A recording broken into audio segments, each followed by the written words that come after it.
Hey everybody out there, this is Robert with Get Your Geek On. I'm sitting here with Peter and with Kristen, and we're actually interviewing today David Ortiz from MES Mariachi Entertainment System, and he's the trumpet player for their group, and we're gonna get to know a little bit about their group and about him, hopefully. So Kristen, why don't you take it away? Hey David, so we would like to know, how did you come up with the name of MES? You know, actually, first of all, thank you for having me. Second of all, how do we come up with the name? It's actually, I didn't. We used to have this awful name that was really egotistical. I don't even like to repeat it here, but it was named after me because I thought I was brilliant. And then when we started to get Patreon subscribers, or Patreon patrons, I put it out to them. And I said, I can't think of a name. I'm terrible at this, you know. And somebody just came up with that. Some guy, and I can't pronounce his name, but he just said Mariachi Entertainment System, and immediately I was like, I like that, you know. And so we used it, and it stuck ever since. How did y'all meet? Oh goodness, I had to when MES first started. I was just sort of contacting people in the local mariachi circuit. You know, just kind of like, hey, I didn't tell them what it was. We were just recording. And so I'd say, hey, just come read this music. Like, don't worry about what it is. Just read it for me, and then I'll call you later, you know? And slowly over time, I started finding people who were somewhat interested, you know? And then after a while, we started to gain notoriety, and people started seeking me out. And we've been really, really fortunate that everybody gets along so well. One of our violin players actually started off as a fan.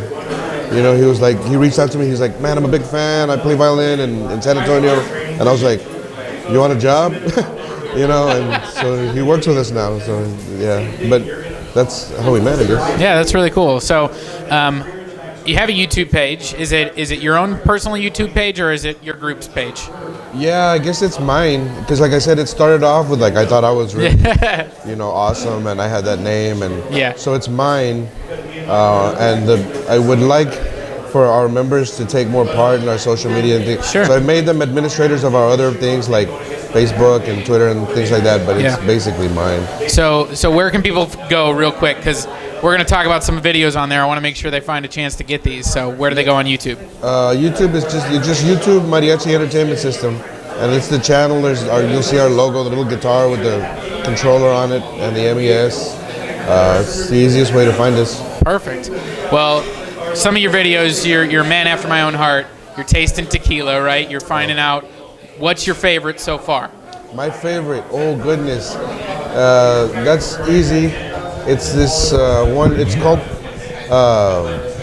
Don Julio 1942. We had some at MagFest a couple of weeks ago. I mean, it's a really expensive bottle. It's like a $150, $200 bottle. And, but man, it was worth every penny. You know, it's just this, huh? You get what you pay for. Oh yeah, and then some. That stuff is just absolutely delicious. Not all tequila is equal. And so going back to the band, how many members are there? We have our live band is 9 people, which everybody always kind of amazed at how big that is. Personally, I'm thinking like 12 would be a good number for us.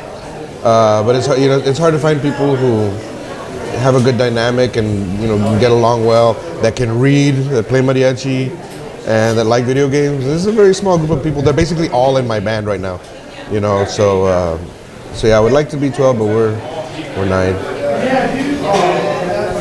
Okay. Getting back to the tequila and the liquor, do you like any other types of drinks? Yeah. I used to be this big beer snob when I was like in college, because back then craft beer was just starting to become a thing, and back then the microbrews weren't taken over by the macro brews. Like now you have Miller Lite that buy up all the tiny little breweries, and it's all the flavor is focus grouped into this kind of similar taste profile. And so, I like good craft beer, but that all kind of tastes the same now. So. Nice. I'm allergic to whiskey too. Allergic to whiskey? Oh yeah, I found that out the real hard way. but that's a whole other story. We'll get that story another time. Yeah. So, it's Saturday morning here with PAX weekend. You played last night at PAX. So, what was that like to play at such a big gaming convention here in San Antonio? It's so cool. Like this is our 4th year, and it's so cool the way the way PAX treats us. Man, they really treat us like family. We have our point of contact, Pierce, that it's so lovely to see him every year. I give him a hug, I bring him tacos.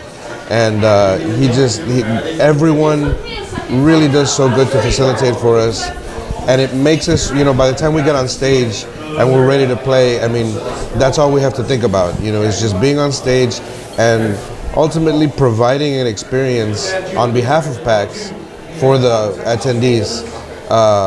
And so last night was probably the most comfortable we've ever been. After all these years of practicing together and like I said, just knowing the steps and the routines, it felt really, really good last night, and hopefully they keep having us back, It was really good. All right, and talking about tacos, we're here eating breakfast at Petes Tacos downtown. And what is your favorite breakfast taco? Breakfast taco? Oh, goodness. I'd have to go with bacon, egg, and cheese. That's like my favorite breakfast taco, but I'm not a big breakfast taco guy. Like, I like tacos. Yeah. But tacos are hard to find, even in San Antonio. Like, there's one place, it's literally a wall with a hole in it, and it's called Tacos El Mexicano. And they have the absolute best tripa, like tripe. It's the best. And I remember taking a Mexican national to this place, and when she saw it, I mean, it's literally a hole in the wall. When she saw it, she said, I don't think even in Mexico we're this Mexican, And then she really liked the tacos, so yeah. Okay. Speaking of Mexican food, what is your favorite Mexican dish? My favorite Mexican dish. Oh goodness. I'd probably have to say menudo. I love menudo. It's good all the time. It smells terrible when they're preparing it. I like their music too. Yeah. Ricky Martin. Yeah, I like Ricky Martin too. That's menudo. Nice. So, put you on the spot here. Talking about breakfast tacos again. I know you said you're not a big breakfast taco guy, but if you had to compare San Antonio versus Austin, who's got better breakfast tacos? Look, listen, I'm not here to start just to instigate or anything. The other thing I have to say about that is, you touched the nerve. Because I think you got to understand something. Breakfast tacos are breakfast tacos. They have certain ingredients, Even though really what a taco is, it amounts to flatbread with stuff inside, right? But so is a pita, right? It's a flatbread with stuff inside. That's not a taco. So when it comes to Austin, whatever it is that they're doing, it's great, and it tastes great, and it tastes amazing, but it's not a taco. Don't call it breakfast. Just don't. It's not what it is. You don't see me calling it a hamburger or a hot dog. The same thing. It's bread with something in it. No, whatever. I don't know what it is that they call what they're doing, but it ain't breakfast tacos. All right. San Antonio has those. So. So, getting to our biggest question, we ask here at Get Your Geek On, what makes you geek? So, anything that is geeky, is it like video games, comics, movies? What makes geeky? What makes you geek? What makes me geek? Yes. Oh, goodness. That's a loaded question too. But you know what? I think what it amounts to is this highly inquisitive nature. I find that geeks of all varieties, right? Because there's tons. I mean, you see them here at these cons where there are those that are focused on things like anime or video games or the academic sort of geeks that are they share that inquisitive nature. They're curious and they're creative. Yeah. And they have this relentless childlike wonder. So I think that ultimately is what makes someone a geek. You know, it's just kind of like that just, you know, that wonder, you know, and I, for one, I'm curious about everything. You know, I spend all my time on YouTube, not just because I have a channel, but, you know, I'm watching how it's made, and I'm watching Smarter every day, but I'm also watching cosplay.